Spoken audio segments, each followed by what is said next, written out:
A partir de este instante, Décima TV Comunicaciones presenta Temas y Gente. El matinal de Chiloé, un programa misceláneo, informativo, entretenido, divertido e interesante. Temas de conversación, música, modas, tendencias, información útil para usted.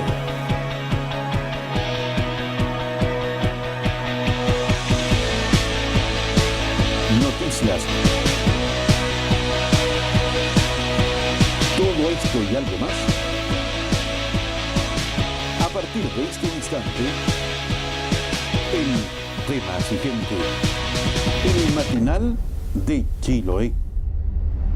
Desde la red Décima TV Comunicaciones, transmitiendo para nuestros canales desplegados en la región de los lagos. Destacamos Canal 55 Telefónica del Sur, que gracias a la fibra óptica nos lleva a diferentes puntos de la región, entre ellos, por supuesto, la cordillera, Chaitén, Osorno, Puerto Montt, Puerto Varas, Maullín, Calbuco, entre otras localidades. Saludamos, sí, con mucho afecto a quienes están en el archipiélago de Chiloé, Ancud, Castro, Quellón, Quemchi, Dalcahue, Chonchi, entre otras localidades. A quienes nos ven a través de este canal 55 Telefónica del Sur y por supuesto a quienes nos ven también a través del 2BTR, 52 INET y a quienes se conectan a través de la señal de televisión abierta 9 en Ancud, 8 en Castro. Ahí saludamos a la península de Rilán y en Ancud a todos los sectores rurales de la comuna. Es un verdadero agrado estar con ustedes nuevamente desde la red Décima TV. Muchas gracias por permitirnos entrar a su hogar una vez más. A propósito, me imagino que ustedes deben estar esperando lo mismo que nosotros, que mejoren las condiciones climáticas. Bastante golpeada ha estado nuestra región en las últimas horas, así que todavía seguir tomando las precauciones del caso ante la adversidad climática. Se prevé también para las próximas horas tormenta eléctrica en varios puntos de la región y continuamos con el problema de marejadas. Así que con muchas ganas que pase agosto, llegue septiembre con buen tiempo. Amigos televidentes, hoy día vamos a hablar de salud. Bueno, los días miércoles parece que ya quedó definitivo el día donde hablamos de salud. Pero hablamos de salud, mire qué lindo, porque ya no hablamos de enfermedades. Y eso porque nuestros amigos de la salud municipalizada de la comuna de Ancud nos han enseñado a hablar de otra manera, a ver la salud desde otro punto de vista, desde la prevención. Hoy día nos acompañan dos nuevos invitados. Se trata de Javiera Mesa, ella es médico del programa PAD del CEFAM, Manuel Ferreira, que le damos una cordial bienvenida. Muchas gracias. Bienvenida a Décima Telecomunicaciones. Muy buenas tardes. Muchas gracias por la invitación. Hoy, qué entretenido, a propósito, tener estos profesionales médicos aquí conversando con usted a través de nosotros y poder de alguna manera desarrollar estos temas que a usted tanto le interesan. Fíjese que después vamos a hablar con ellos para ver si pueden venir a contestarnos preguntas de salud específicamente. Imagínese usted desde la magia de la televisión siendo atendido desde su hogar utilizando las redes sociales, por ejemplo. Entretenido podría resultar aquello, ¿no? Iván Almonacid, trabajador social del programa PAD del CEFAM, Manuel Ferreira. Bienvenido a Décima TV. Gracias, Claudio. Bueno, bienvenidos los dos. Partimos contándole a nuestros amigos televidentes qué significa PAD. PAD. ¿Cuál es qué significa la terminología? ¿Qué podemos esperar de este concepto, Iván? Bueno, el programa se llama en sí Programa de Asistencia Domiciliaria para Personas con Dependencia Severa. Programa de Atención Domiciliaria, eso es el PAD. Ya, para personas con dependencia severa. Comúnmente se le conoce como postrados, ¿ya? Postrados. Claro, suena feo la palabra sí. Incluso un poco, pero no. Sí. Y en resumen es PAD. Oye, y bueno, ustedes trabajan con mucho optimismo dentro de todos los programas que hay en los CEFAM. Consultorios también tendemos a decir, así como tenemos que actualizar nuestra terminología. Los CEFAM, los Centros de Salud Familiar. De Salud Familiar. Sí. ¿Cuál es el objetivo con una persona con dependencia severa? ¿Cuáles son los objetivos que se ponen ustedes en los programas de atención domiciliaria? porque claro, efectivamente, postrado suena como que alguien como que no tiene retorno. Sin embargo, tengo entendido que la política que ustedes tienen, los objetivos que ustedes tienen con esta persona que necesita de los cuidados de ustedes es otro. Cuéntame, ¿en qué consiste el PAD? ¿Qué es lo que se Ya. persigue con este programa? Mira, la idea es atender a aquellos pacientes que tienen dependencia severa eh, y en el fondo en relación a lo que tú te referías a que si podrían volver a recuperar un poco la dependencia o no, eso depende de cada paciente. De cada paciente. Tenemos pacientes que en realidad son derivados al programa por otros equipos y que finalmente van a fallecer dentro del programa. Dentro del programa. Tenemos otros pacientes que son, por ejemplo, los secuelados de accidente vascular, que ingresan al programa mientras realizan su rehabilitación y a través de la rehabilitación mejoran su dependencia y al mejorar la dependencia son egresados del programa. O sea, se le da de alta. Exactamente. Ah, interesante. Y obviamente tenemos los otros pacientes que son ya los pacientes derivados del programa de paliativos, que son pacientes en el fondo que son derivados para darles los últimos cuidados hasta el desenlace final. ¿Qué debemos entender por un paciente con dependencia severa? ¿Qué requisitos debe tener específicamente para entrar dentro de este concepto? Son pacientes que en realidad no se pueden levantar por sí solos de su cama, no pueden hacer sus actividades cotidianas solos, sino que requieren ayuda de una segunda persona, que muchas veces, en el caso de nuestros pacientes, es un familiar, hijo, sobrino, nuera. O sea, no es autovalente de forma... Exactamente. Okay. No pueden caminar, no pueden ir al baño, muchos usan pañales, otros no, pero en general son pacientes que no pueden hacer nada por sí solos. Ok. Ya este paciente, por lo tanto, entiendo que se le hace muy difícil acudir a los centros de salud. Exactamente. Son pacientes que por su condición basal no pueden ir al CESFAM o no pueden ir a la posta que les corresponde o al SECOF. Y por lo tanto se les da la atención en el hogar. Ok, aquí es el CESFAM entonces el que va donde el paciente. Exactamente. ¿Y quiénes son, cómo se conforma este equipo de personas que van a atender al paciente? ¿Cuántas personas van? O depende mucho de las necesidades del paciente. ¿Y qué atenciones incluye? Me refiero si de pronto incluye, por ejemplo, la atención de un psicólogo, de otros profesionales que podríamos, no sé, tradicionales específicamente dentro de la atención. La idea central es como para que el televidente se imagine un poco, es las mismas prestaciones que tendría el usuario en el centro de salud familiar, digamos, se vaya a hacer en el domicilio. Exactamente lo mismo. Exactamente lo mismo. Por ejemplo, atención médica, atención nutricional, atención, digamos, de TENS, digamos, atenciones, digamos, por kinesiólogo, asistente social, podólogo, podóloga también, psicólogo, psicóloga. Oye, bastante integral la atención. Sí, pero gran parte de esas atenciones va a depender, de, como dije Javiera, de las características propias del usuario, o sea, según sus necesidades, ¿ya? Por ejemplo, un paciente que tuvo algún tipo de, no sé, ACV o una fractura, por ejemplo, a lo mejor va a necesitar un poco de rehabilitación.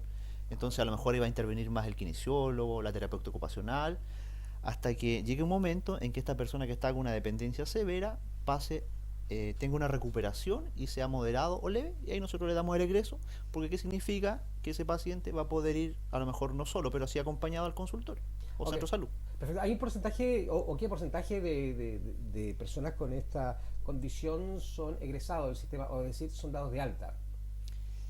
En términos concretos no tenemos una cifra propiamente tal, pero la mayoría de los egresos son principalmente por fallecimiento. Okay, comprenderás que el perfil de nuestro usuario son personas ya adultos mayores, con dependencia severa obviamente, y con una serie de patologías de base, entonces la mayoría fallece, ¿ya? La mayoría, Sí. Igual tiene que ver que en este proceso, de etapa final, que están en la mayoría, porque igual tenemos niños, sea lo más digno posible, ¿ya? Con una buena atención en su domicilio y prestando todos los apoyos necesarios, no solamente al usuario, sino también al cuidador y al entorno familiar. Si estamos trabajando en salud familiar, partamos de ahí también. Sí, pero yo me imagino también una persona con estas condiciones de dependencia severa debe ser complejo para el grupo familiar. No sé, ustedes lo han visto muy de cerca porque ustedes van y comparten con la familia, pero me imagino que debe ser difícil para el equipo familiar y para quien esté a cargo en forma específica atender a un paciente en estas condiciones, ¿no? Sí, por supuesto. Es difícil, requiere igual una gran carga de trabajo y emocional, porque depende obviamente del paciente. Hay pacientes que son mucho más demandantes que otros, Ujú. ¿ya? Y, y dependiendo de la condición, la familia también sufre. Por ejemplo, los pacientes que recién ingresamos, generalmente son familias que nunca han tenido al cuidado un paciente con dependencia severa. Entonces la primera etapa al ingreso es educarlos en toda la etapa que viene, es educarlo en cómo lo tienen que mover, cómo lo tienen Claro, que claro. levantar, cómo lo tienen que cambiar. Se convierte como en un paramédico también, Exactamente. ¿no? Nosotros, Sí. nuestro programa tiene 2 paramédicos. Ah, ok. ¿Ya? Y las TENS, que son, están a cargo de una enfermera. Y ellas en general son las que dan la educación en relación a la movilización y a los cuidados que hay que tener con este tipo de pacientes. Entonces, siempre la primera etapa es de mucha educación por parte de todos los profesionales, ya sea las TENS, la enfermera, el kinesiólogo, la terapeuta ocupacional. Ah, mira qué interesante. ¿Ya? Oye, yo, estaba pensando mientras tú me estabas relatando el Ujú. tema, ¿qué pasaba? ¿Este programa es nuevo? ¿Este es No, reciente? ¿Es antiguo? no, es un programa antiguo, la verdad es que desconozco Ok. cuándo inició Ok. acá No, que en yo el CEFAM. pensaba que pasaba antes cuando no existían estos programas, no estaban implementados. Me imagino que Ahí esta dependía versión. de cada corporación, de cada municipalidad, cómo veía a estos pacientes. ¿Cómo los E trataba? incluso en el país, la forma en que se trabaja en el programa es diferente, en los distintos consultorios, las distintas comunas. Cada comuna tiene los programas, pero han implementado de forma diferente, de acuerdo a sus necesidades. Bueno, de ahí dice que las personas geográficamente se enferman de acuerdo al área donde están, de acuerdo a su alimentación, de acuerdo al trabajo que realizan, en la zona salichera o en la zona de los mineros se enferman de otras cosas. Las personas postradas, digamos, previamente tal, ¿cuáles son su sintomatología, digamos? Mira, la mayoría de las patologías tenemos muchos secuelados de accidentes vasculares. ¿De accidente? Accidentes. ¿Qué podemos entender o qué debemos entender por accidente El vascular? accidente vascular es cuando puede ser por una trombosis, o sea, que se tapa una arteria en el cerebro, entonces eso hace que muera, ¿cierto? Las neuronas que, por ejemplo, nos hacen mover el bracito o las piernas. Entonces, al perder esas neuronas, la persona ya no puede movilizarse o no puede O comer pierde sola. movilidad. Exacto. O muchas veces la zona donde ocurre el accidente es de la parte como de la inteligencia, entonces la persona se le olvida cómo hacer Oh, sus cosas, entonces eso lo tiene que hacer otra persona. También tenemos pacientes con enfermedad de Alzheimer, que son enfermedades neurológicas ujú. degenerativas, en que de a poquito el adulto mayor va perdiendo, se le va olvidando cómo hacer las cosas, su nombre, quién es, cómo comer, cómo vestirse, Mm. Oye, como el y Alzheimer. hay alguna explicación de por qué habría más prevalencia de esa condición en nuestra zona? Con respecto a los accidentes vasculares, esto tiene que ver con el riesgo cardiovascular, o sea, tenemos mucha diabetes, mucha hipertensión, una Ah, ok. alimentación muy poco Volvemos a saludable, la mucho alimentación. sedentarismo, Ok. obesidad. Más del 60% de nuestra población tiene sobrepeso, obesidad, y eso es a nivel nacional. A nivel nacional. Entonces, obviamente, la probabilidad de sufrir un accidente vascular o algún tipo de evento cardiovascular, ya sea un infarto al corazón, es mayor. Es mayor. O sea, volvemos al tema de la alimentación. Hay un asunto que cuesta mucho aprender. Esto, los etiquetados, bueno, todavía no ha pasado el tiempo suficiente para evaluar el etiquetado de alimentos. Se supone que algún resultado positivo debiera dar, pero parece que tampoco estamos haciendo la cosa en la línea correcta, porque tenemos a nuestros niños, después de la reforma educacional, que nos vamos a echar a evaluarla, tenemos a los alumnos más tiempo sentados en la sala de clase, ¿ya? Con muy poco ejercicio. Es posible que no estemos haciendo las cosas bien y que a futuro todavía sigamos en 20, 25, 30 años más hablando de postrados también con accidente vascular y ese tipo de cosas, ¿no? Sí. Hay mucho que aprender. Yo sé que los CEFAN están también educando, tienen programas donde van instruyendo a la persona de cómo alimentarse mejor, cómo prevenir enfermedades, ¿sí? De hecho, tiene relación, vemos unas imágenes ahí. El programa, con el enfoque familiar que tiene, digamos, o que debe tener también, no solamente se preocupa, como decía, del usuario, probablemente está en estado de postración, sino también en el cuidador, su entorno familiar, la comunidad en que esté inserta. Nosotros hacemos mucho hincapié en el tema de capacitar al cuidador, ¿ya? Porque como decía Javiera, eh, el asumir, digamos, el cuidado de una persona en postración es una crisis también, pues. es una crisis dentro de la familia, una crisis no normativa, a veces no es esperado. Entonces, ¿qué ocurre? La mamá o el esposo pasa de un rol a otro, al de cuidador, entonces hay una crisis y no tiene las herramientas muchas veces para poder dar los mejores cuidados en el domicilio. O sea, no sabe cómo movilizarlo, qué tipo de alimentación es la adecuada, qué manera O tratarlo. sea, esta persona, el que queda a cargo de una persona en estas condiciones, es una persona que tiene que empezar a aprender muchísimas cosas, porque Muchísimo. tiene que tomar las decisiones correctas respecto al cuidado. Y ustedes le dan las herramientas como para que esta persona Sí. pueda hacerlo de mejor forma. A través de dos maneras. La primera es una educación en el domicilio, ¿ya? Porque muchas veces hay un cuidador o es muy difícil que los o las cuidadoras puedan salir del domicilio para ir a capacitarse al CEFAM. Ok. Entonces él o los profesionales hacen la capacitación en el domicilio, se le explica, obviamente se va reforzando cada vez que se va a hacer visita, educando, ¿ya? Y lo que hacemos de manera más masiva, una vez al mes, por lo general, hacemos capacitación en diversos temas, ¿ya? Temas que están involucrados con el usuario y el cuidador. Y de esta manera, digamos, vamos generando esta retroalimentación y educando al cuidador, ¿ya? Bueno, las personas que reciben la atención de este programa PAD, ¿son personas tanto del sector urbano como rural? Sí, ¿Sí? sí. El programa es comunal. Ve a todos los pacientes inscritos en el CEFAM Manuel Ferreira y en el CEFAM Pueto y en las postas rurales y SECOF de toda la comuna de Ancud.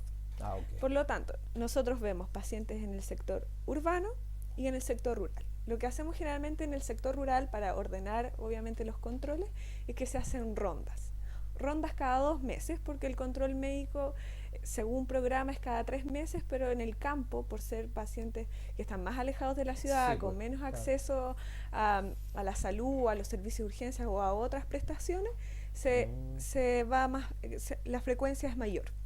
Se va cada 2 meses y generalmente cuando hacemos esta ronda una vez a la semana, vamos a distintas postas Ok. y vemos a todos los pacientes que pertenecen a esa posta y que son dependientes severos. Ok. Ustedes van entonces a sectores rurales. Eso. Sí. Oye, cuéntame una cosa, porque así como entre nosotros, que queda acá nomás, ¿cómo están los caminos para los caminos rurales? ¿En qué condiciones están? Bueno, más o menos, porque ustedes tienen que movilizarse para allá. ¿Son muy buenos, más o menos? Depende del clima. Cuando Ok. ha llovido mucho, Ahí se ponen malos. ahí se ponen malos. Sí, Sí. pero vamos en una camioneta 4x4 Ah, que no mira, estamos, bueno, me parece bueno. no eso me está en parece muy un buenas adelanto, condiciones, pero pero bien, igual pues. sirve. Ok, Sirve. es importante porque más de alguna vez nos ha tocado algunos que hemos pasado por sectores rurales empujar la ambulancia porque ha quedado producto No. de los caminos, de los malos caminos, de verdad. Claro. Hay que mejorar aquella situación. Pero que estaba pensando en una imagen que tomamos hace mucho tiempo atrás de un paciente sacado en Birloche, ¿ya? Lo que revela una persona con esta tensión, postrado como se le decía antiguamente, sumado a una mala conectividad, es un tremendo problema para la familia. Sí, ¿Ya? Y este problema se agiganta porque cómo sacas a esa persona hacia un centro de salud, hacia donde están los profesionales para que se atienda. De ahí la importancia que tiene este programa, PAD, no se olvide. Ahora, ¿quiénes pueden acceder al programa PAD? ¿Quiénes? ¿Cualquier persona o tiene que estar inscrito en el consultorio? ¿Qué previsión debe tener? ¿Necesariamente debe estar con FONASA? O no. Cuéntenme ustedes respecto a eso, porque más de alguno en su casa a lo mejor se lo está preguntando si es beneficiario o no del programa PAD.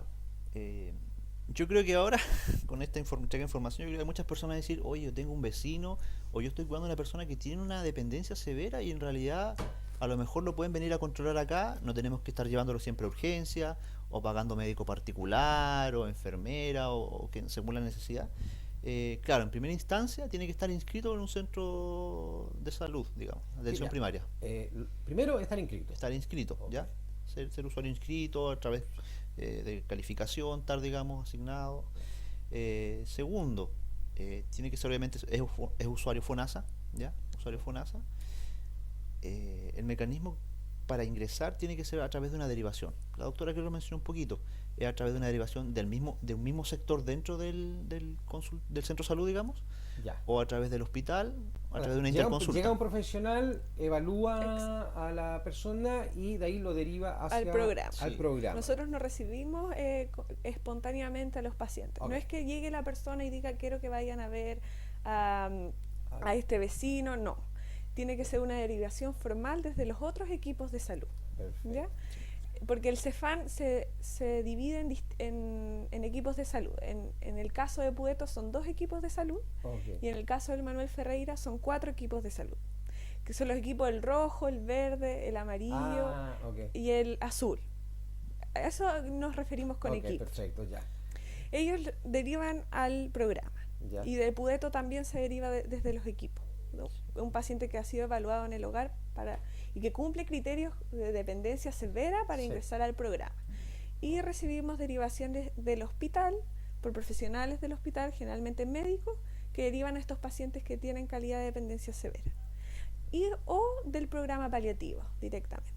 Sí, pero hay un Sí. detalle importante, que esta dependencia se evalúa a través de un formato, de un test que se llama índice Bartel, ¿ya? Ya. Hay una medición cuantitativa, entonces no es llegar y que quede como un poco al criterio del profesional, Exactamente. ¿ya? Perfecto. Y otro requisito que es indispensable y es propiamente tal, es que tiene que haber un cuidador, a lo menos, ¿ya? Tiene que haber un cuidado. Tiene que haber un cuidador, porque nosotros vamos a tener que tratar directamente con un familiar que esté a cargo de esa persona. Perfecto. Sí, Para que ya. puedan coordinar con él los avances o Exacto. dejar las tareas para el cuidado del paciente, Exacto. ¿cierto? Eso es el mínimo, Lo para mínimo. ingresar. Porque si un paciente está en dependencia severa, pero no hay ningún cuidador estable que se haga cargo de ese paciente, no puede ingresar al programa. Ok, tiene que haber. Oye, cuéntame una cosa. Tiene que haber alguien que se haga responsable. Yo me pongo en el lugar de la persona esta que está a cargo del paciente, digamos. Sin ser un profesional, una persona generalmente integrante de la familia. Es tremenda responsabilidad. Pero aparte, un paciente con dependencia severa, me imagino que es 24/7 la atención que debe tener. En ese sentido, algo conversábamos antes, aquella persona que dejó de hacer su propia vida, por decirlo de alguna manera, su propio itinerario para atender a una persona con dependencia severa, ¿tiene algún tipo de compensación por parte del Estado a través de algún programa? Ya. Antes de hablar de compensación propiamente tal, ya en sí que un equipo de salud completo, integral, multidisciplinario, vaya a su domicilio, Sí, correcto. sea urbano o rural, eso ya tiene un valor, si uno lo valoriza, No, enorme. absoluta, no, ¿ya? pero me refiero al que cuida, al que Sí, cuida. sí. Pero dejar claro eso, porque Ok, muchas sí. veces dicen, ¿pero qué me dan si estoy ahí? No es tan No, así. o sea, sí. de hecho, Sí. si tuviera que pagarse esta atención en el sistema particular, yo me imagino que sería carísimo. inalcanzable. Carísimo, casi inalcanzable. Es carísimo. ¿ya? O sea, y alcanzable para muy poco, me imagino. también. Exactamente. Ya. Mira, el programa tiene una pequeña línea, digamos, que se desglosa, que es una asignación, un beneficio que va para el cuidador, que se lo entrega, antiguamente lo entregaba al Servicio de Salud, pero ahora se entrega a través del Ministerio de Desarrollo Social, ¿ya? Ok, perfecto. Pero es una postulación, ¿ya? Ok. Nosotros hacemos la Igual evaluación. hay que reunir algunos requisitos. Exactamente. Primero que nada, no es para todos los cuidadores. Ujú. Tienen que ser los cuidadores que no sean pagados. Por ejemplo, si yo tengo un usuario y, ya, y- ok, y- perfecto. y tengo los recursos, me parece, para cancelar a alguien que lo vaya a cuidar, ¿ya? Que igual es positivo, digamos. Sí. A ese cuidador yo no lo puedo ni siquiera postular, obviamente. No, por supuesto. Porque no le corresponde. ¿ya? Porque se considera un trabajo. Exactamente. Ok. Pero mira, la asignación es muy baja, equivale casi como un subsidio familiar, son alrededor de 26.000 pesos. ¿ya? Ok. Y hay que postularlo. ¿ya? Hay que Si postularlo. hoy llega un usuario que califica el programa, su cuidador no es remunerado, es un familiar. Mire, y principalmente los cuidadores son familiares, que eres la esposa o la hija, más encima hay un componente de género. A esa persona lo voy a postular a fin de mes y puede que le llegue ese beneficio en un mes más, 2 meses más, 3 meses Ok, más. ¿ya? perfecto. Los cupos son provinciales, entonces tiene que liberarse un cupo para que se siga. ¿ya? Ok. Oye, esta es una realidad es una realidad que subyace porque nosotros no vemos a la gente que está en esta calidad de postrado, como Las se puertas dice adentro. habitualmente. Sí. Es muy puertas adentro. Sin embargo, yo me imagino que hay muchas familias que todavía tienen esta problemática.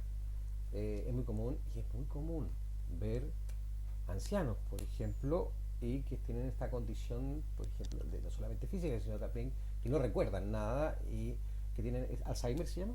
Sí.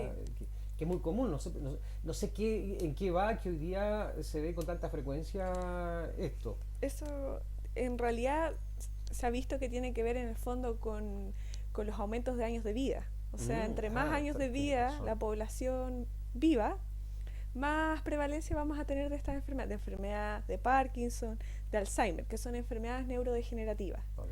¿ya? Que todas generan demencia. Y la demencia es una causa de dependencia. Absolutamente. Entonces, pero lo que sí dejar claro que, por ejemplo, el Alzheimer cuando inicia no genera dependencia severa inmediatamente, sino que es un proceso hasta que la persona llega a la dependencia severa. Y cuando ya llega a ese momento, ahí recién ingresa al programa. No por tener Alzheimer se ingresa antes. En realidad lo que marca el ingreso de ese paciente es la dependencia a las actividades de la vida diaria que se mide a través del índice de Barth. Ya, me quedó más claro eso. Las personas que están con dependencia severa, ¿son más hombres o más mujeres? ¿Cómo van los porcentajes? Están como relativamente parejos. 50-50. 50-50. Qué bueno que se estén emparejando, porque antes solamente mujeres llegaban a muy ancianas. Pero lo que nosotros moríamos rápido. Pero lo que decía, los cuidadores son principalmente mujeres. Sí. Los cuidadores, sí. Sí. Familiar Sí. y es mujer principalmente. Mira, Tenemos interesante. cuidadores hombres, Sí, sí pero los ese- tenemos, pero la verdad es que la mayoría de nuestras cuidadoras son mujeres. Son mujeres. Ya, perfecto. Y aparte que tienen la paciencia, tienen una condición probablemente, muchas que han sido mamás saben ya cómo cuidar a una Pero persona. eso no excluye un Pero varón. sí, No no, excluye para nada. absolutamente, pero Por tienen eso mucha es ventaja. un que tema de saben- género, Tema cultural, de género, la obviamente. cultura. Se espera que la mujer cuide a los padres y no los hijos. Sí, oye, cierto, ¿ah? Y eso tiene que ver también con la cultura. Ya, pero eso todavía se espera a futuro porque yo tengo puras hijas, así que me estoy como salvado, parece. Esperemos que cambie en Esperemos realidad. que cambie, ¿cierto? La idea es que lleguemos a una sociedad que sea más equitativa en Sí, todos que sentidos. nos repartamos Sobre todo en la responsabilidad de cuidar a nuestros padres, a nuestros adultos Ujú. mayores, que es una gran carga. Ok. Una gran carga. ¿Qué pasa? Y esto a manera si ustedes han hecho un análisis al respecto, ¿qué pasa con aquellos ancianos que nadie se ha hecho cargo de ellos y están con esta condición? ¿A dónde van?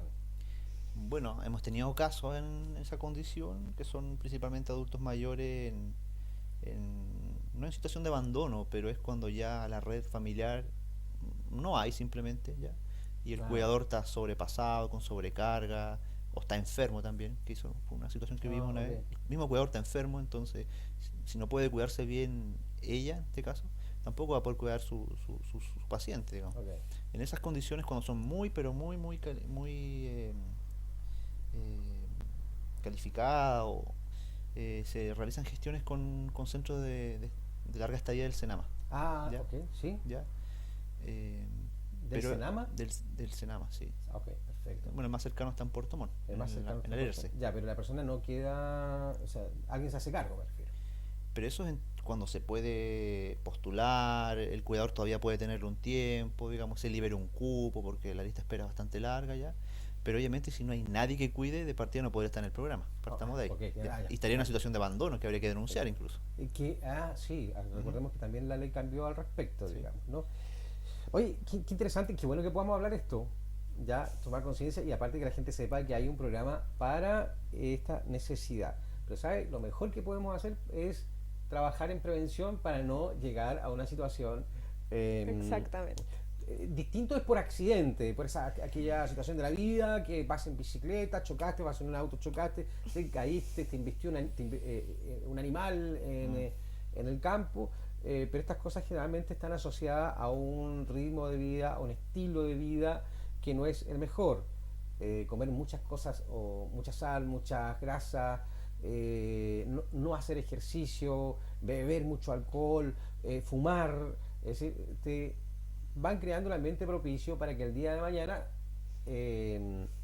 estés en este programa, ¿cierto?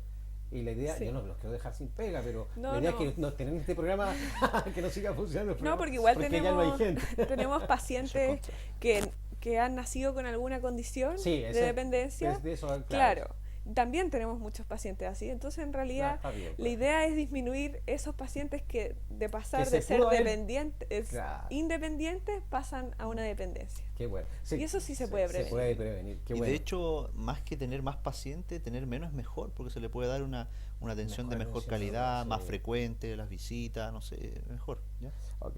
Bueno, veíamos una persona ahí en una silla de ruedas, digamos, o sea, lo veíamos bien. Es decir, también existe la posibilidad de que haya personas que se vayan recuperando hasta poder darlas de alta. Me refiero a que vuelvan a ser autovalentes, ¿no? Ah, ya. Ahí tenemos, mire. Sí, es la señora María Penoy de Manao, ¿ya? De Manao. Ah, de Manao. Mire, De le vamos a Manao. mandar un saludo porque probablemente lo vean en redes sociales más tarde. Sí. En este caso, por ejemplo, a ella se le está yendo a ver cada 2 meses alrededor.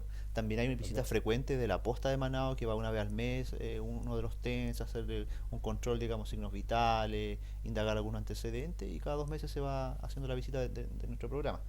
Ya, en ese sentido, en caso de ella, si tú la puedes ver, está con una silla de ruedas pero electrónica o eléctrica, que son bastante onerosas, podríamos Sí, pues, decir, ¿ya? sabemos que Sí. tiene un precio. En ese caso, bueno, ella ingresó al programa por su condición y dentro del proceso el equipo gestionó la credencial de discapacidad, ¿ya? No la tenía. No la tenía, ¿ya? Se le gestionó, se hizo todo el trámite, certificados médicos, informes sociales, evaluación según necesidad, que en este caso era psicológica, kinésica, eh, entre otros informes que se anexan, y se envió todo eso, ese legajo, digamos, al COMPIN, ¿ya? El COMPIN luego dictó una resolución donde le asignó un grado de discapacidad mental, física, y con esa credencial, a través de nuestra terapeuta ocupacional, se realizó una postulación al SENADIS, a fondos del SENADIS, ayudas técnicas que le llaman, ¿ya? Ok.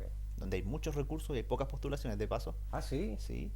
Y le llegó esta silla, ¿ya? Mira qué interesante. Si uno la valoriza, estamos hablando de un par de millones. Sí, mira qué bueno. Ah, bueno, otra área, otra lista de la gestión que se realiza a través de este programa. Esto es realizado Sí. a través de este programa, ¿cierto? Sí. Claro, o sea, nuestra terapeuta ocupacional, Nicole Hernández, fue la que gestionó en el fondo la postulación a la silla. Pero atrás de esa postulación hay que hacer hay que ver todo el trabajo que se hizo para la postulación de la credencial de discapacidad. Perfecto. Porque en el fondo, para poder postular a la silla se necesita la credencial y así hacia atrás. Y de alguna forma para lograr un cambio en la vida de esa persona. Mejor calidad de vida, digamos. Exactamente. Calidad de vida. Bueno, y cuando vea o cuando tenga usted algún familiar con accidente vascular y lo vea que cayó y que tiene poca movilidad, le voy a decir, esto lo aprendí de otro programa que hicimos acá, no asuma que esa persona ya no va a poder levantarse. No asuma, porque el ser humano ocurren milagros, pero extraordinarios, todos los días lo vemos. Lo vimos hace algunos días a raíz de gente que ha vuelto a ser autovalente a través del Centro de Rehabilitación del Club de Leones también, ¿ya? Conocimos unos casos que son bastante interesantes. Nosotros hemos tenido casos así, donde incluso hay usuarios que vienen con mal pronóstico, pero a través de una intervención, digamos, integral, Sí. han logrado recuperarse. De hecho, eso es uno de los objetivos del programa, o sea, Bueno, objetivo, buscar la recuperación del usuario con independencia. Claro. Sí, pero a veces el grupo familiar dice, no, este no tiene vuelta atrás, y Claro. resulta que sí La verdad puede. es que ahí el trabajo de la familia es lo principal. Ok. Si la familia tiene la certeza, hace los ejercicios que se le enseñan, sigue las indicaciones y la persona también, el paciente, tiene ganas en el fondo de mejorar, puede mejorar su dependencia. Puede. O sea, de pasar de no mover la pierna y el bracito, con los ejercicios, con toda la terapia, puede volver a recuperar movilidad. Claro. Quizás no al 100%, pero sí algo. Sí, ok, me parece extraordinario. Pero cuénteme una cosa, este tema de la... Permiso, que me cayó uno que me ayuda de memoria. El tema de la OIRS, O-I-R-S.